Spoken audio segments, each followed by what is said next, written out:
Hello everyone, I've had this question come up and I wanted to talk about it. Will Ruins of Tearyn go to Steam, and why am I using the Epic Game Store? I want to take the time to break down game revenue and why it is really important to consider the Epic Game Store for an indie MMO. Remember to like and subscribe, wishlist on the Epic Game Store, join our Discord to find out when the next playtest is. And to participate, it's a simple download of our demo. Let's start off with the basics. If I were to bring Ruins of Tearyn to Steam, Steam would take 30% of my revenue. Unreal Engine, or Epic Games, would take 5% of my revenue for using Unreal Engine. Since we are looking for a publisher, they will take at least 30%, sometimes more. Already, we're looking at 65% of our revenue gone. And from there, now we have to take into account taxes. That could be another 20% of our revenue just gone. So now we're 85% of our revenue gone, and we have to operate an entire team on 15% of our revenue. So if we had $1 million in sales, we'd only see about 150,000. And we haven't even taken account like hardware, software, legal, marketing fees, VAT fees, other just random fees that are basically in the process of selling a product. This is why as an indie MMO, you need to have a very low burn rate. A burn rate is how much your development costs every month, with everything included. That's server expenses, employee costs, that is electricity, everything that requires you to run your company, that is your burn rate.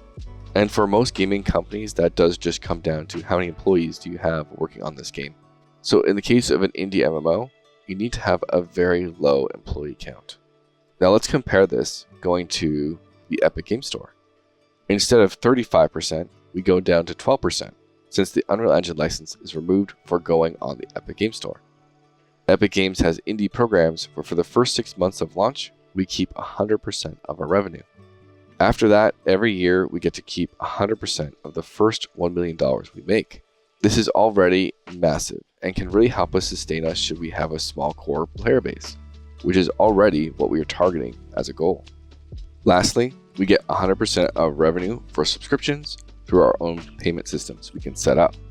If we ever get to the point where we need to have a cosmetic shop, and I really hope we don't because I think a game is better without the shop, we would also get 100% of the revenue from that.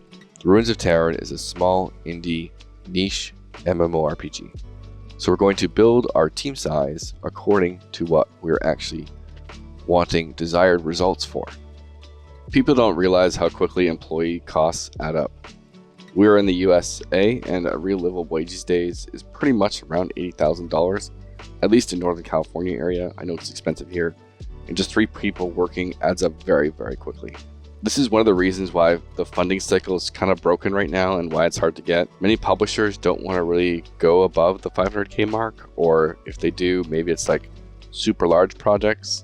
And so like the middle gap between of like 500K, 750K to $2 million is like, that's an area that's really hard to get funding for right now.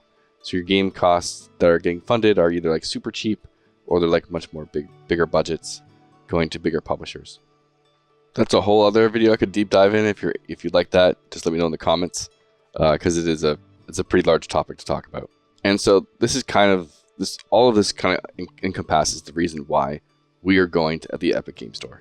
And MMOs are a bit unique in that if you have a really good MMO, people are going to go to your launcher wherever that is. Sometimes it's at a personal website launcher, and sometimes it's Steam, sometimes it's Epic Game Store.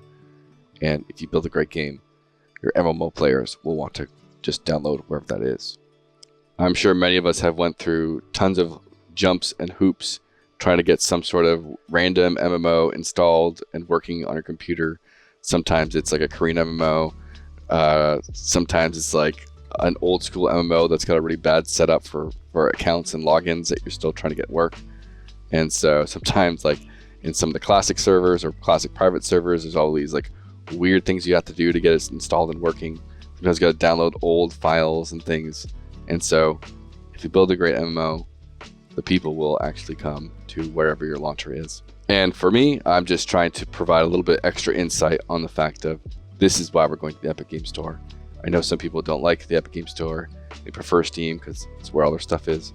But there's a real actual monetization and ability to survive as an indie MMO reason for going there. That's it for this one. Again, Really appreciate you watching if you got this far. And remember to like and subscribe and wishlist on the Epic Game Store. If you ever have any MMO topics you want talked about, please let me know in Discord or the comments below, and I can think about what we're going to do with that.